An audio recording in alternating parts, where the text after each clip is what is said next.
The Nigerian Meteorological Agency has annually published its seasonal climate predictions, with Sokoto State appearing on the high risk of flooding list.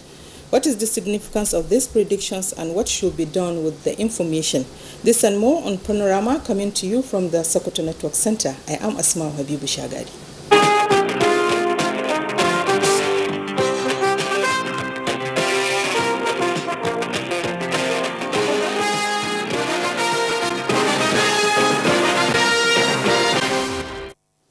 Nigeria's President Bola Ahmed Tinubu, alongside other African leaders, are in Accra, Ghana, for the 6th Mid-Term African Union meeting. Educate an Africa fit for the 21st century is the theme of the meeting. Musa Baba Aliyu has the report. Place in Accra, Ghana. The media coordinating meeting, established in 2017, is part of the AU's institutional reforms aimed at ensuring effective collaboration between various African bodies. This year's summit is coming at a critical juncture for Africa as the continent continues to push for greater economic and political cooperation among its nations and international partners. Key items on the agenda include addressing the status of regional integration in Africa, evaluating the AU's early warning and conflict prevention mechanisms, and promoting cooperation among regional economic communities to accelerate integration. The draft budget for 2025, which has been submitted and has been minutiously prepared by the Commission with all its skills and those who have contributed to it. The level of statutory contribution to the budget, which has been capped to $200 million American dollars, taken into account the pressures that are exerted on most of our member states. Earlier, Ministers of Foreign Affairs from the member countries held a meeting setting agenda for the African leaders. Ambassador Yusuf Tuga of Nigeria was also in attendance. I wish to use this opportunity to urge member states to strengthen their commitment to the secretariat, as it has the potential to strongly shape the future of the continent, strengthen its position in the global market, uplift the lives of its people, and accelerate the sustainable growth and development of the continent. Development partners, including the President of the African Development Bank and the United Nations, are expected to make presentations at the meeting. Musa Baba Aliyu, NTA News. President Bola Ahmed Tinubu has restated federal government's resolve to create job opportunities, diversify Nigeria's economy as part of efforts to ensure food security and stimulate economic growth across the country. This is at the launch of multi-billion naira agricultural empowerment in Damaturu, the Yobe State capital. Yunusa Suleiman reports. The Yobe State Mega Agricultural Empowerment Program is a deliberate initiative by the state government to improve agricultural practices in the state, to add value to the life of the citizenry in food security and national strategic food sufficiency agenda. Flagging off the scheme, President Bola Ahmed Tinubu, represented by Vice President Kashim Shettima, says Yobe State revolution in agriculture is in line with his administration's resolve to transform the sector, and the more reason for the creation of the Ministry of Livestock Development. Every intervention to boost agriculture plays a crucial role in the local economy. The aim of an initiative like this transcends food security.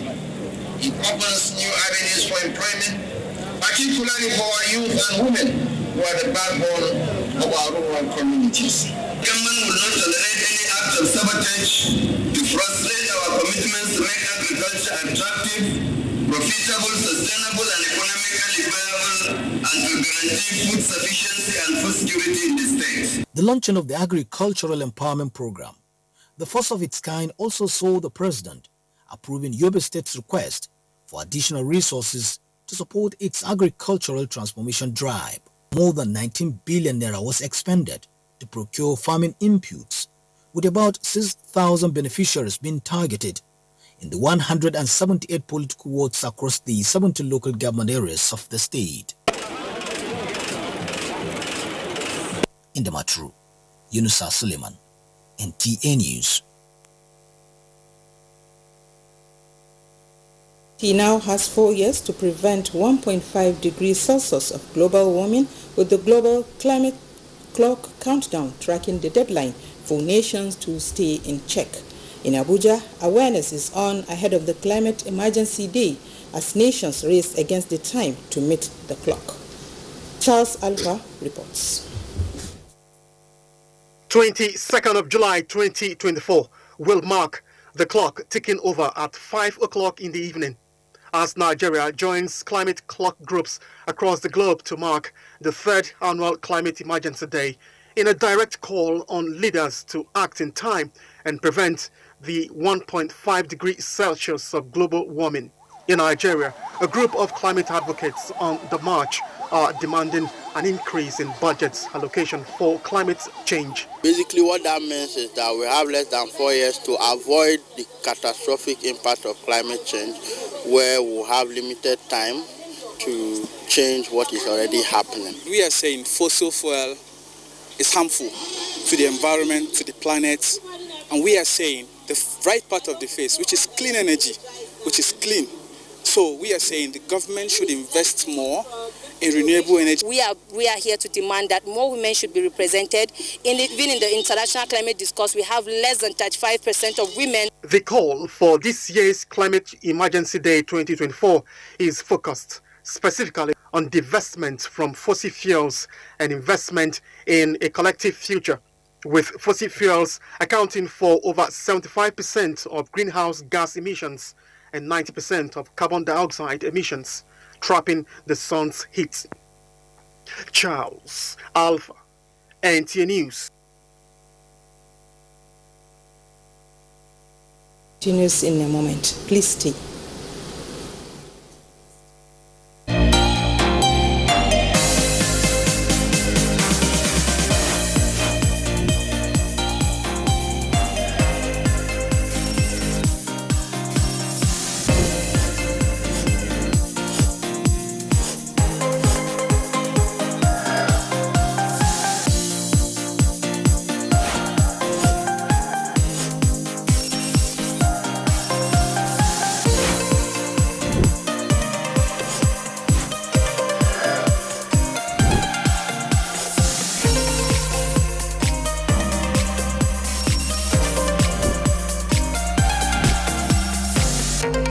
NTA News.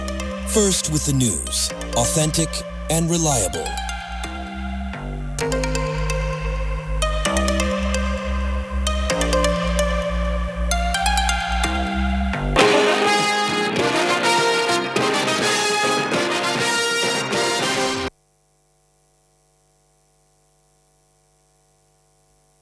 NDP, in collaboration with other partners, is to plant 250 trees in Ilela local government of Sokoto State.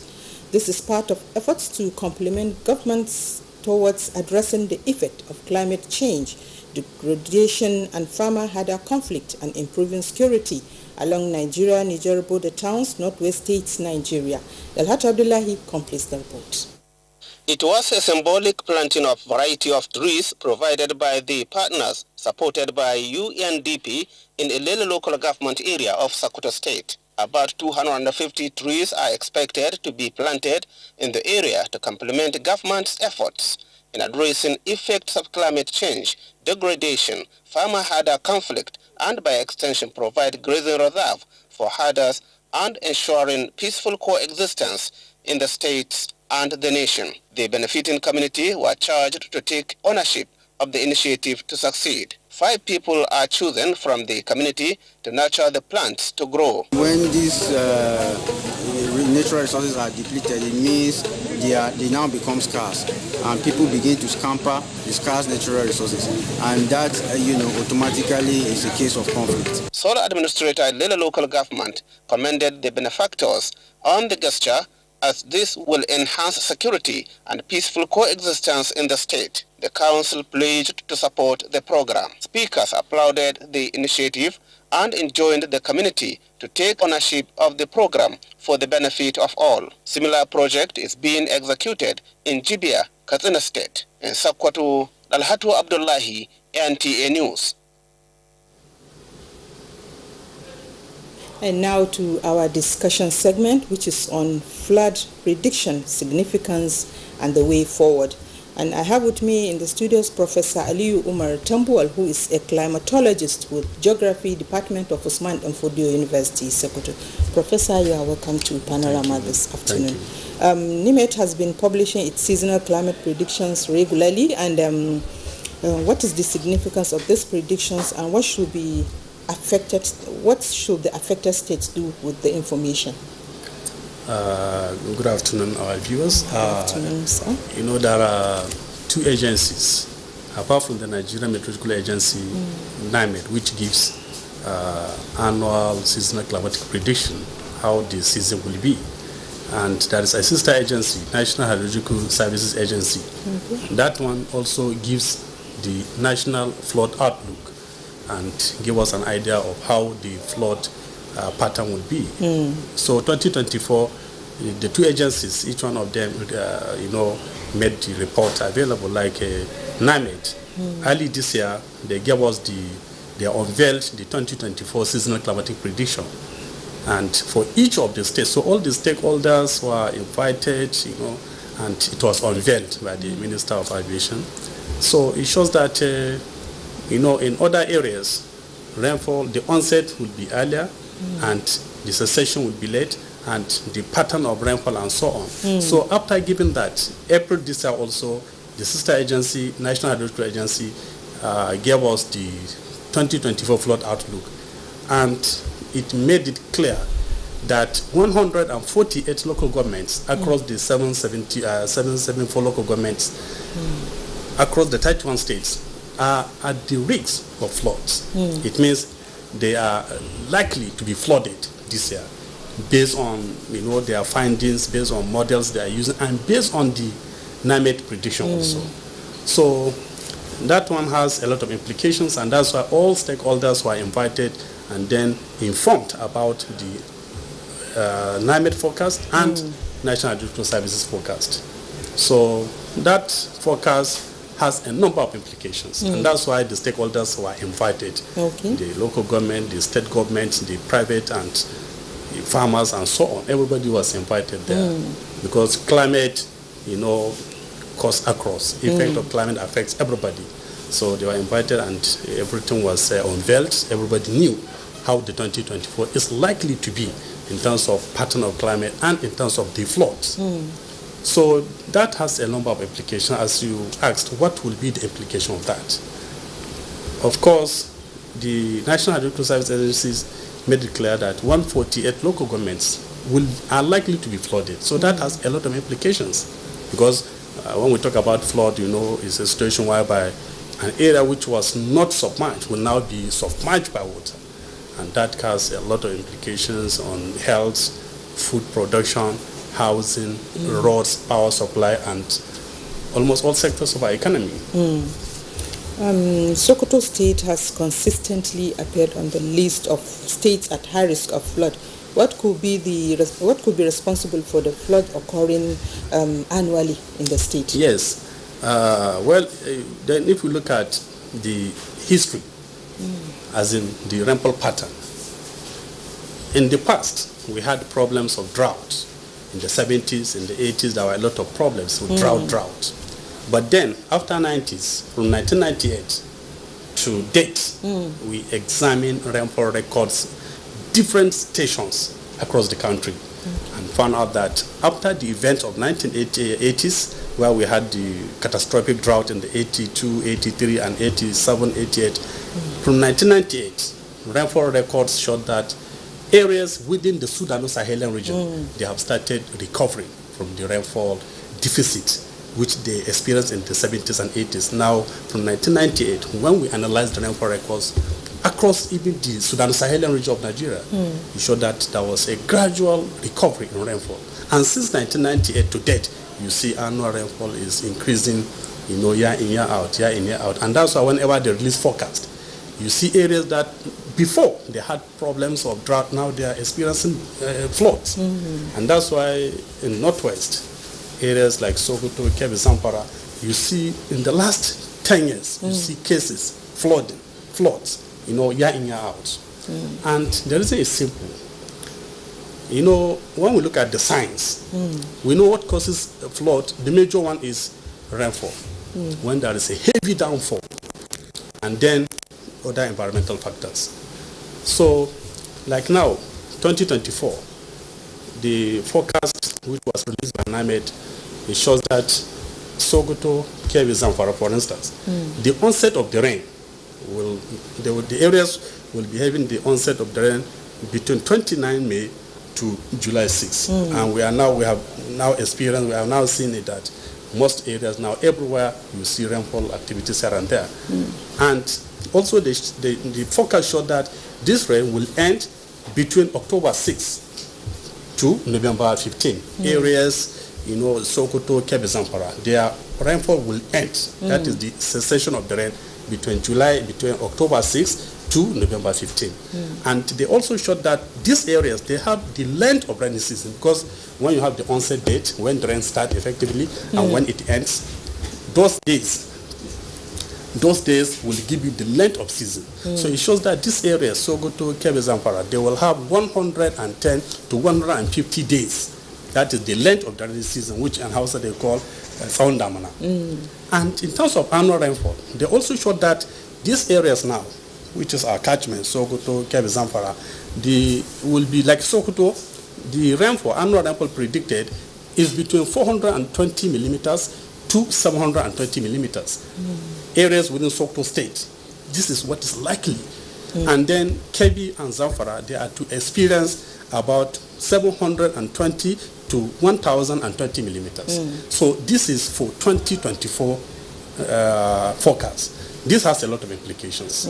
Like now, if you take Sokoto as the case study, when we look at the rainfall records in Sokoto and got the average after a long period, the average rainfall in Sokoto over a long period is between 6 to 650 to 700.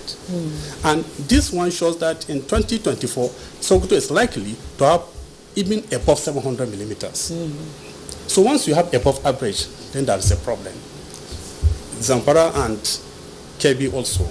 So when we now rainy season is on, and we have this station, NIMED has station at the airport, they have one at Osman Danfodio University, and they have one at Sokoto State University. So when we check records between June to date, if you see what happened, the amount of rainfall recorded, like 10th June, we had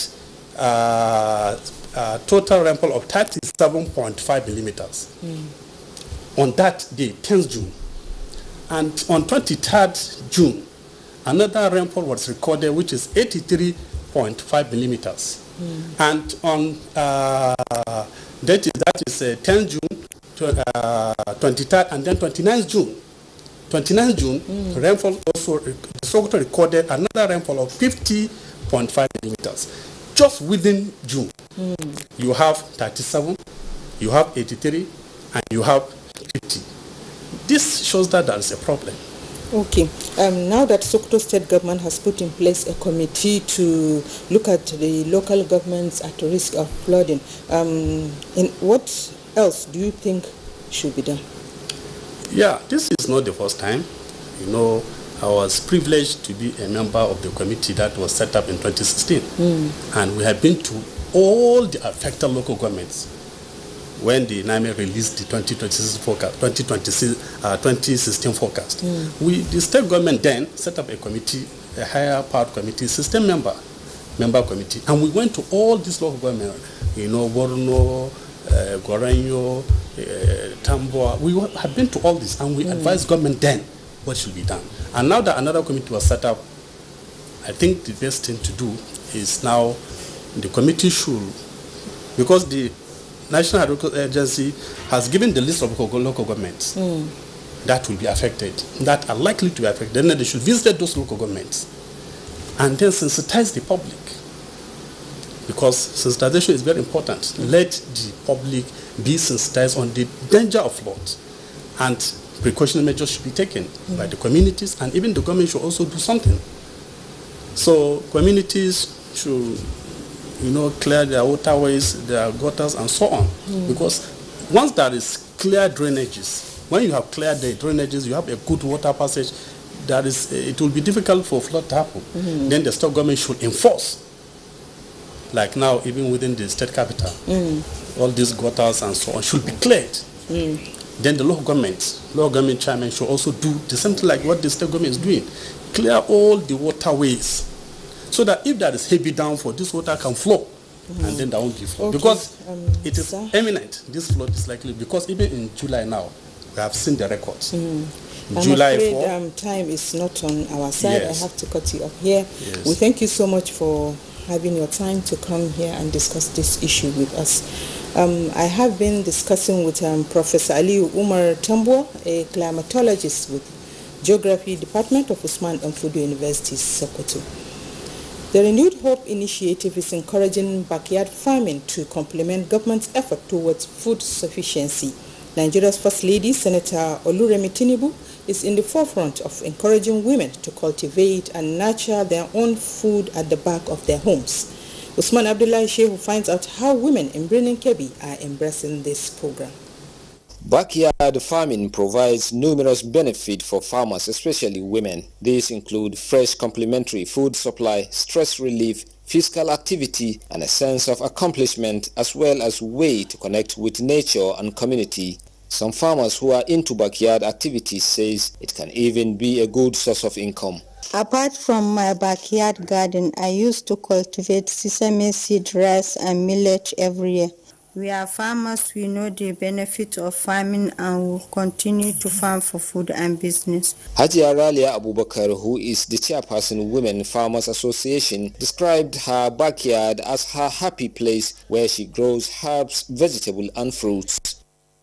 The old narrative is gradually changing. Women are now mobilizing to farm and we are receiving more attention. She described women farming, especially backyard activity, as one of the pillars that bond family if encouraged to participate. She's also in the forefront of encouraging other women to develop their own garden, especially in the face of the current food crunch.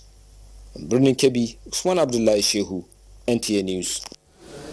Zamfara State Commissioner of Police Muhammad Shehu has warned residents against engaging in any act that could worsen the prevailing security situation in the state. He gave the warning during a stakeholders meeting on security held at the police command headquarters, Gusau. Jamilu Ibrahim has more. The stakeholders meeting convened by the Zamfara State Commissioner of Police Muhammad Shehu Dalijan reviews the prevailing security situation in the state and the way forward. Participants at the meeting include religious leaders, representatives of the labor unions, youth and students organizations, among others. CP Dalijan, who observed with inspiration what he described as a significant improvement in the security situation across Zamfara state, stressed the need for more collaborative efforts towards achieving a lasting peace in the state. The Commissioner of Police also used the forum to warn people in Zamfara state against engaging in any act that could endanger the relative peace being enjoyed in many parts of the state, especially by avoiding the mass protests being advocated in some quarters. And it is mandatory for us to obey God and obey our leaders. If you do anything that affects government, probably if you don't understand what is the meaning of government, government means the people, not anybody else. So if you are planning anything against government, you are planning something big against the entire society, because the government is constituted by the people. Some of the participants who took turn to speak at the meeting applauded the police and other security agencies for their relentless commitment to addressing the protracted security challenges in Zamfara state, even as they assured of their continued support in that regard. The participants, however, unanimously stressed the need for government at all levels to take result-oriented measures towards addressing the escalating socio-economic hardship being experienced in the country. In Gusau, Jamilu Ibrahim, NTA News. And for stories trending in sports, let's join our sports desk for updates. We begin with tennis. The president of the Nigerian Tennis Federation, Ifedayo Akindoju, has commended Team Nigeria for securing promotion to Davis Cup World Group 2 after defeating Ghana in the first two rubbers at the ongoing Group 3 Africa Qualifier event at the Tennis Center Court of Moshood Abiola National Stadium, Abuja. The Nigerian pair of Christopher Bulus and Michael Emmanuel defeated Ghana, with Bulus securing the first win with a 6-3, 6-2 win before Emmanuel finished the second rubber with the same results. Meanwhile, Ghana and Cote d'Ivoire will be relegated to Group 4, while Benin Republic will remain in Africa Group 3. Zimbabwe and Namibia are the two other countries that will join Nigeria in the World Group 2. We did well in the first tie, so the second tie, when we lost 0-3, we had opportunities too, the tie break, 5-2 leading, and then we couldn't close the match. So it was very hard for us. Yeah, I promised I was going to get us to Group 3. And I achieved that. This year, I made the same promise earlier because of the caliber of players I have in my team. I made that promise that I'm going to take them to Group 2, and thank God I've achieved that. To football, Nigeria's representative in the 2024 WAFU B Women's CAF Champions League qualifier, Edo Queens, will know their group opponent next week. Edo Queens qualified to represent Nigeria following their victory in the 2024 Nigeria Women Football League playoffs that was held in Yenagoa, Bayelsa State. The Nigerian champions will be drawn alongside 7 other qualifiers. To athletics, just a few days to the start of the Paris Olympics, Nigeria's Toby Amusan capped off a good outing at the Holloway Pro Classic in Florida, finishing second in the women's 100-meter hurdles final with a time of 12.60. Toby got a poor start but flew over the hurdles, recovering well to nab second just behind US Grace Stark, who won in 12.58.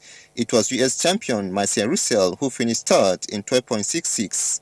Meanwhile, Nigeria's star girl Favor Ofili also ran to victory at the Holloway Pro Classic, winning both the 100 and 200 meters events. Ofili won the women's 100 meters, closing hard and edging out Candace Hill in a time of 11.07. After her 100-meter win, Ofili returned to track less than an hour later, winning the women's 200 meter in a time of 22.63.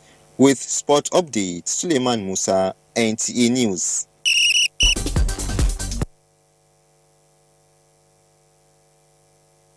On Panorama this afternoon. Thank you for watching and enjoy the rest of the day.